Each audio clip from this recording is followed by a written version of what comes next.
Hey, let me tell you a story.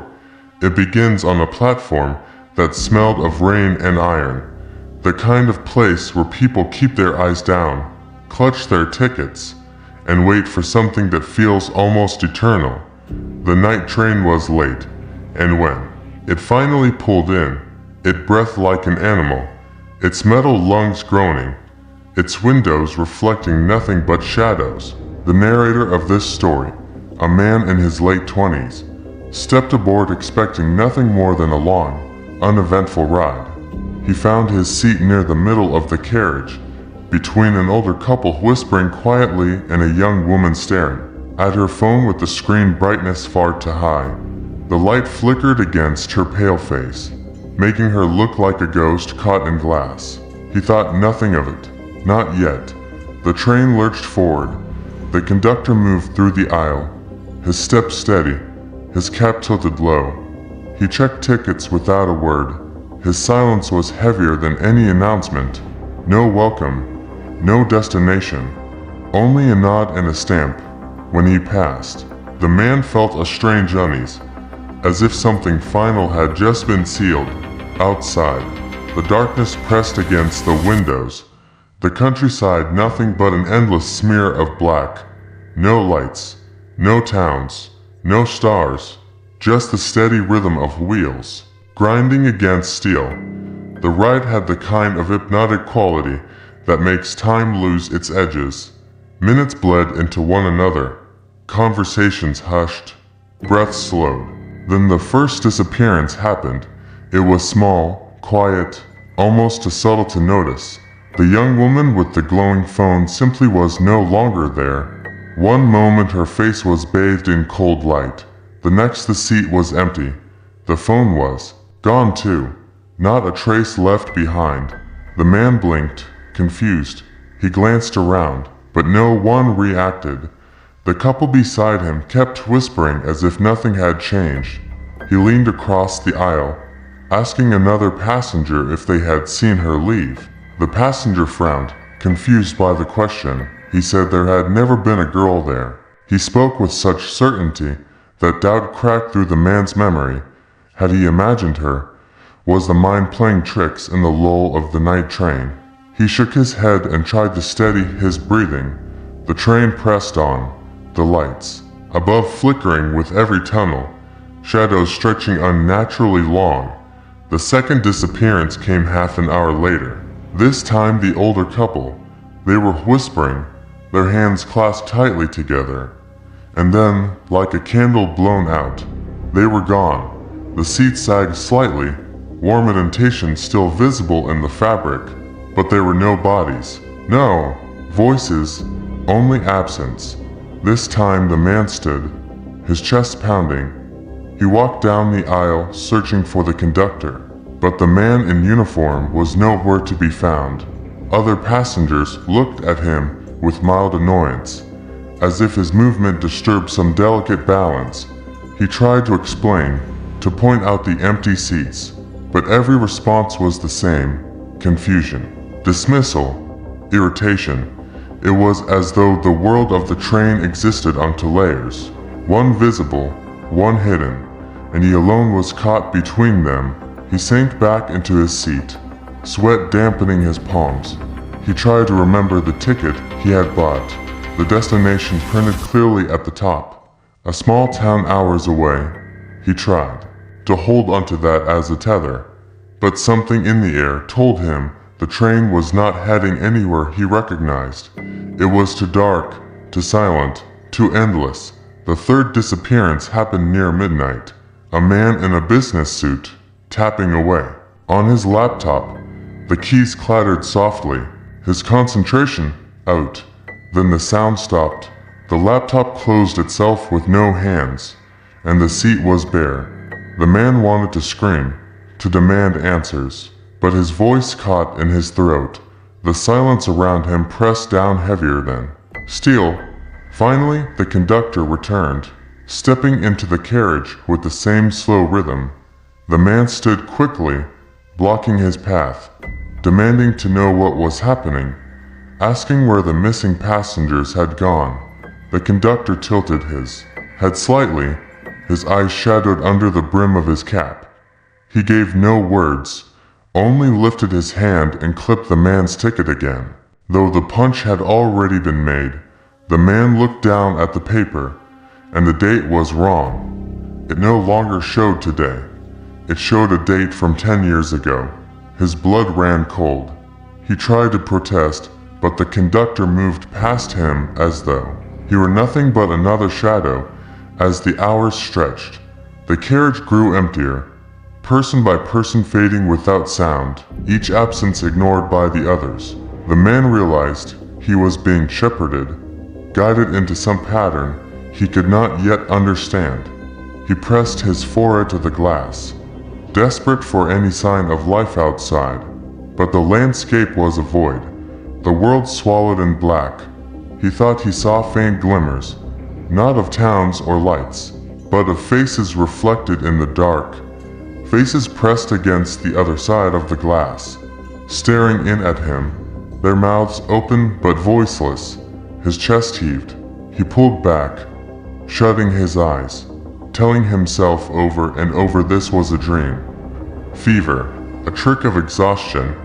Yet the train rattled on, its heartbeat steady, carrying him deeper into a night that felt endless. When he opened his eyes again, the carriage was nearly empty.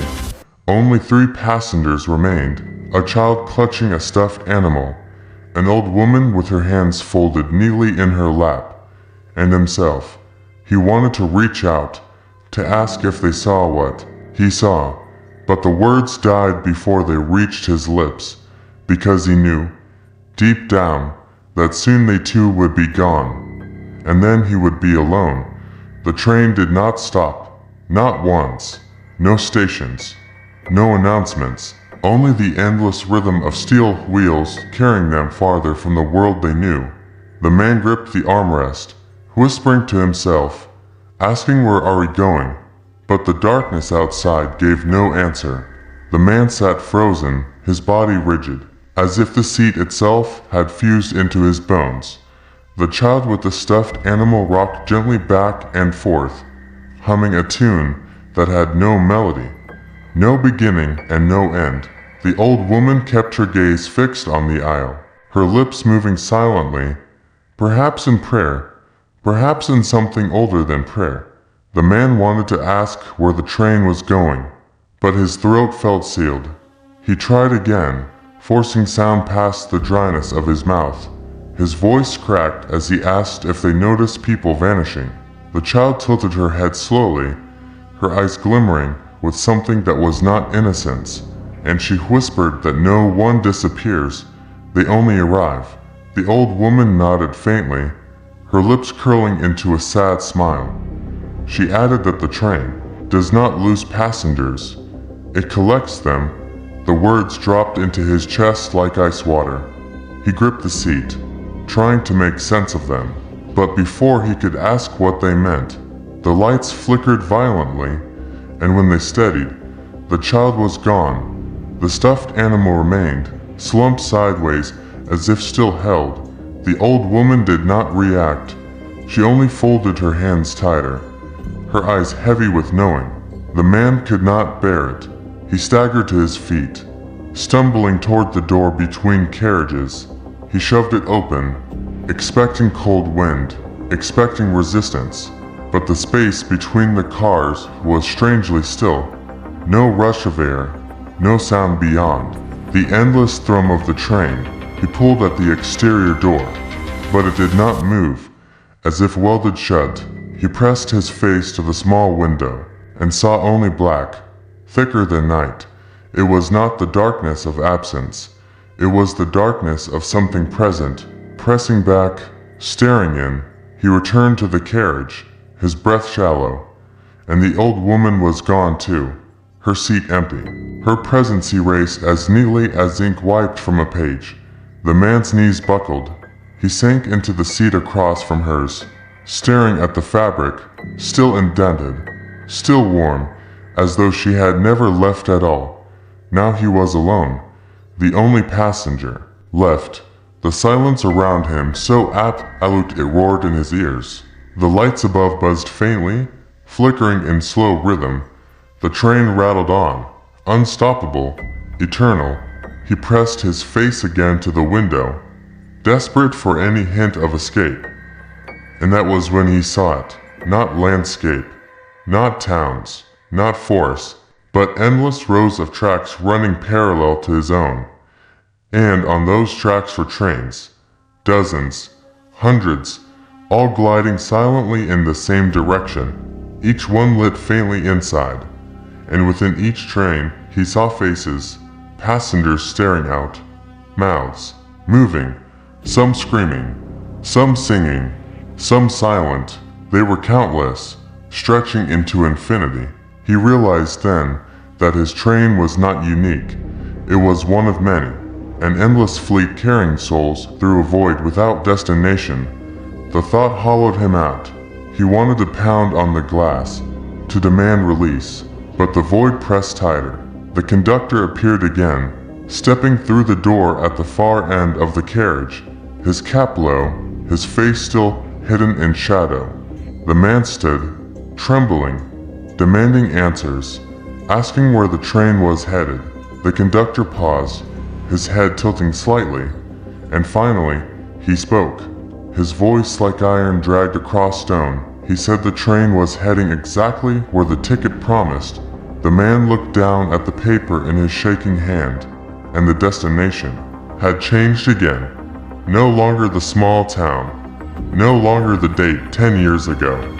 Now it simply read, "Final stop." His knees weakened. He staggered back into his seat. He begged, pleaded, saying he never meant to board this, that he only wanted to travel. He wanted to go home. The conductor watched him with something that might have been pity, or might have been nothing at all, then clipped the ticket one last time, the sound louder than thunder in the stillness. The man closed his eyes, praying to wake, praying to feel the familiar lurch of brakes, the platform, the voices of strangers. But the train did not slow. If anything, its pace quickened, the vibrations deepened, the carriage trembled as if straining under speed. Outside, the void grew brighter, faint lines of light cutting through the black like cracks in stone. He realized with horror that they were not cracks of light, but rows of teeth, enormous, stretching into eternity, jaws waiting to swallow the train whole. The tracks did not lead to a station. They led into the mouth of something ancient, something alive. The man screamed. He leapt from his seat, pulling desperately at the doors, at the windows, but nothing gave way. He turned, searching for the conductor, but the man in uniform had vanished, leaving only the faint echo of that last ticket punch. The mouth drew closer, the train speeding toward it without hesitation, and the man understood then what the old woman had meant.